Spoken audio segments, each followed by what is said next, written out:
네, 안녕하십니까. 정은찬입니다. 목사님 말씀 따라 사랑하도록 하겠습니다. 더욱 사랑하도록 하겠습니다.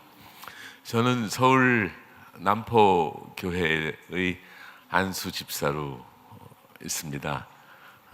해외 선교부에 소속되어 있기 때문에 가끔 선교사 여러분들이 보내주시는 애로사항이나 또 기도 제목을 보면서 여러분들이 정말 어려운 상황에서 일하고 계시는구나 하는 것을 알 수 있습니다. 다만 제대로 지원을 해드리지 못해서 미안한 마음을 갖고 있습니다. 어느 분이 말씀했듯이 여러분들은 하나님의 대사시고 또 대한민국의 대사시라고 생각합니다. 여러분들이 일하시는 현지에서 아마 그분들은 여러분을 통해서 하나님을 읽고 또 대한민국을 읽을 걸로 생각합니다. 그래서 여러분들이 선교 활동에 성공하셔서 하나님도 좋은 모습으로 나타나고 또 대한민국도 좋은 모습으로 나타나기를 기원합니다. 제가 오늘 온 것은 지금부터 100년 전에 한국의 의료 선교사로 오신 스코필드 박사를 간단히 소개하고자 함입니다. 그분은 잘 아시다시피 3.1운동 때 민족대표 33인에 더해서 제34인의 역할을 하셔서 우리 민족의 은인이실 뿐만 아니라 또 1960년대에는 그 사회에서 부조리 또 부정부패를 추방하려고 노력하셨고 동시에 장학사업도 하고 또 이렇게 보육원 도와주는 일도 하신 아주 훌륭한 분이십니다. 제가 말재주가 없어서 그냥 저와 그 스코필드 박사와의 관계를 글로 하나 써왔는데 지루하지 않으시다면 한번 읽어드리도록 하겠습니다. 괜찮겠습니까?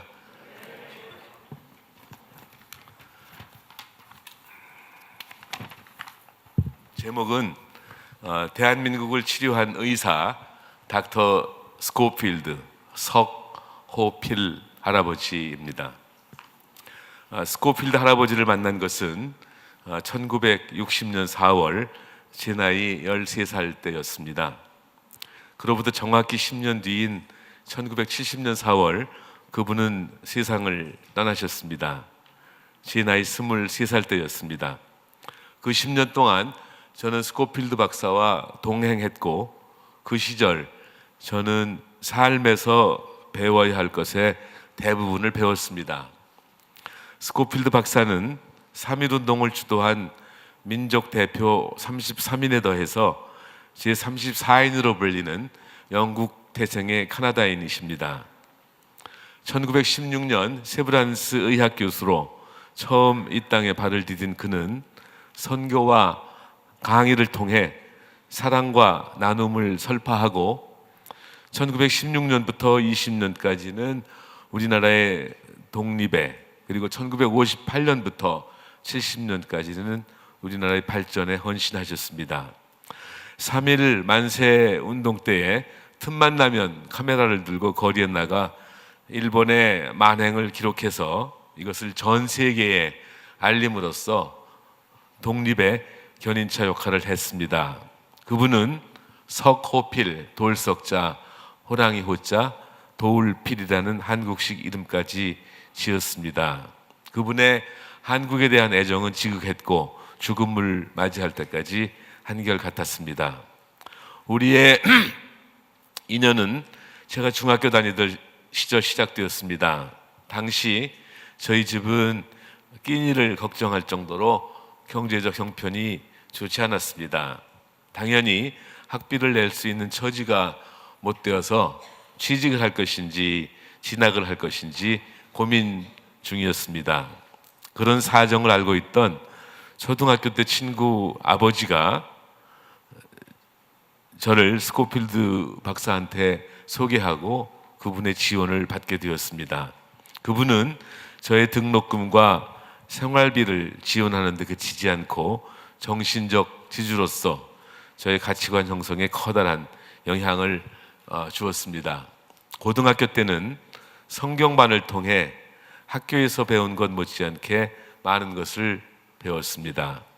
평소에는 고양이라도 웃길 정도로 익살스러우면서도 우리가 성경 클래스에 지각한 이유를 둘러댈라 치면 핑계대지 마시오라고 또박또박 우리말로 꾸짖으셨습니다.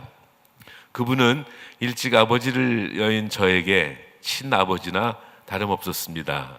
저는 우리 집과 가까운 곳에 있던 그분의 숙소를 자주 드나들면서 많은 것을 보고 배웠습니다.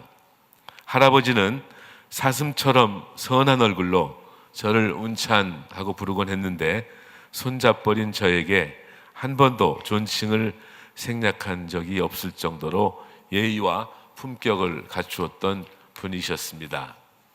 외국에 나가면 꼭 엽서나 편지로 제게 안부를 전했을 만큼 자상한 분이기도 하셨습니다. 몇 달씩 외국에 나갔다 돌아오는 그분을 마중하기 위해 김포공항에 나가는 것이 저에겐 커다란 기쁨이었습니다. 제 가슴 속에 깊이 뿌리내린 것은 그분의 철학적 신념이었습니다. 저는 보행이 불편한 그분을 부축하며 대학로를 산책할 기회가 많았는데 그때마다 그분은 약자에게는 비둘기 같은 자애로움으로 강자에게는 호랑이 같은 엄격함으로 대할 것을 강조하셨습니다. 항상 정의로운 사람이 되라고 하면서 특히 건설적 비판 정신을 기르라고 강조하셨습니다. 스코필드 박사의 이런 가르침은 훗날 제가 1986년 체육관 선거를 종식하고 국민의 손으로 대통령을 뽑자는 교수 서명운동을 준비하도록 한 원동력이 되었고 아직도 제 신념의 중심에 자리 잡고 있습니다.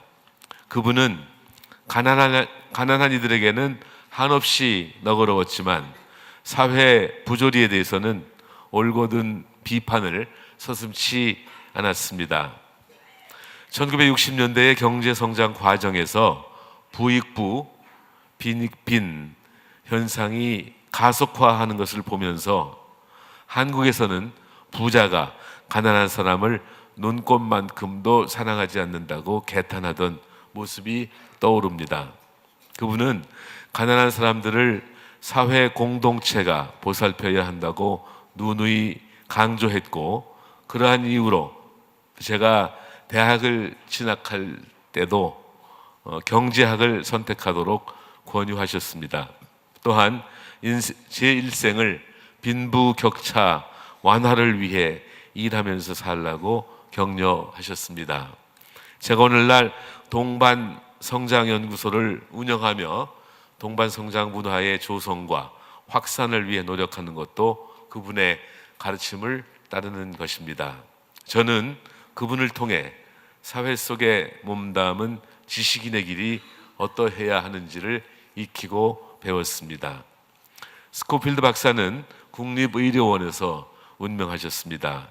임종 며칠 전에도 말없이 제 손을 잡아주던 모습이 아직도 선합니다.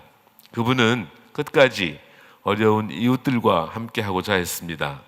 마지막 책 한 권, 구두 한 켤레까지 주위 사람들에게 나눠주었고 많지는 않았지만 재산을 모두 보육원과 YMCA에 헌납하고 떠나셨습니다. 그리고 빈몸으로 국립묘지에 안장되셨습니다. 돌이켜보면 백발이 성성한 70대 할아버지와 철없는 13살 배기 꼬마의 만남이었거늘 그는 저를 한결같이 성숙한 인격체로 대하셨습니다. 그분을 만난 것은 제 생의 축복이자 행운이었음이 틀림없습니다. 인생의 고비마다 저는 스코필드 할아버지를 생각하며 저를 채찍질합니다. 양지바른 서울 동작동 애국지사 묘역에 잠든 할아버지는 오늘도 그 자애로운 미소로 제게 말을 건네시는 듯 합니다. 더 부지런하게, 더 정직하게, 더 정의롭게 사랑하며 살라고. 이게 제 글입니다만, 저는